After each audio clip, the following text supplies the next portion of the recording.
Les mystères de la planète Neptune. En l'an 2187, l'humanité avait franchi les limites du système solaire, explorant des mondes éloignés grâce aux avancées technologiques prodigieuses.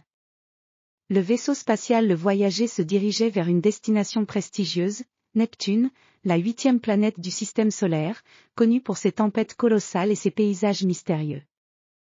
À bord se trouvait le capitaine Jean-Marc Dupont, un explorateur de l'espace aguerri, et son équipe d'experts, l'astrophysicienne Dr.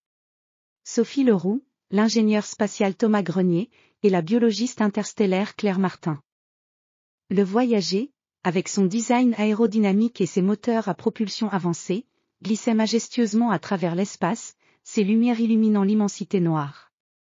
Les membres de l'équipage étaient fascinés par la beauté des panoramas stellaires, admirant les étoiles scintillantes et les nébuleuses colorées. Les vastes fenêtres de la salle de commande offraient une vue imprenable sur l'espace, tandis que l'intérieur du vaisseau était un mélange de technologie sophistiquée et de confort moderne. Nous approchons de Neptune, annonça le capitaine Dupont, son regard rivé sur les écrans de navigation. La planète est réputée pour ses tempêtes violentes et son atmosphère dense.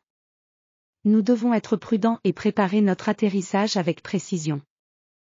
L'équipe se mit à préparer les équipements nécessaires pour l'exploration.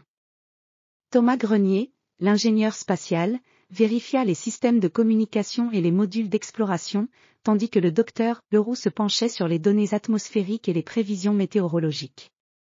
Claire Martin, quant à elle, examinait les échantillons biologiques potentiels et les instruments de collecte pour analyser la composition de l'atmosphère neptunienne. Lorsque le Voyager entra dans l'orbite de Neptune, les membres de l'équipage furent émerveillés par la grandeur de la planète. Neptune, avec son bleu profond et mystérieux, était enveloppé de nuages tourbillonnants et de tempêtes en perpétuelle agitation. Le vaisseau se positionna en orbite stable, offrant une vue spectaculaire de l'immense planète. Le premier objectif de l'équipe était de déployer un module d'exploration pour analyser les couches supérieures de l'atmosphère. Tandis que le module descendait lentement à travers les nuages épais, une série de données fascinantes commencèrent à apparaître sur les écrans du vaisseau. Les capteurs détectèrent des variations spectaculaires dans la composition de l'atmosphère, révélant des niveaux élevés de méthane et d'autres gaz rares. Nous avons affaire à une atmosphère extrêmement complexe, expliqua le docteur Leroux, son visage illuminé par la lueur des écrans. Les tempêtes sont encore plus intenses que prévu. Nous devons recueillir ces échantillons rapidement pour comprendre les mécanismes qui les génèrent. Alors que le module d'exploration poursuivait sa descente, l'équipage du Voyager se prépara à l'atterrissage. Le vaisseau était équipé d'un bouclier thermique pour résister à la friction et aux températures extrêmes. L'atterrissage se fit en douceur sur la surface glacée de la planète, offrant un spectacle époustouflant de paysages neptuniens.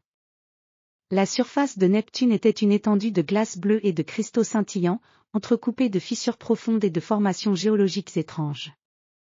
L'équipe d'exploration sortit du vaisseau, vêtue de combinaisons spatiales conçues pour résister aux conditions extrêmes. Claire Martin, armée de ses instruments de prélèvement, commença à analyser les échantillons de glace et de sol, tandis que Thomas Grenier installait des capteurs pour surveiller les tempêtes. L'expédition sur Neptune révéla des découvertes surprenantes. Les échantillons de glace contenaient des composés organiques complexes, suggérant la possibilité de formes de vie simples adaptées aux conditions extrêmes de la planète. Les tempêtes, quant à elles, semblaient générées par des interactions complexes entre les différents gaz et les champs magnétiques de Neptune. Au fur et à mesure de leur exploration, l'équipe du Voyager découvrit des indices suggérant que Neptune avait été le site d'une activité géologique ancienne, avec des formations minérales uniques qui témoignaient d'un passé tumultueux. Les données collectées permettraient de mieux comprendre les dynamiques atmosphériques et géologiques de la planète.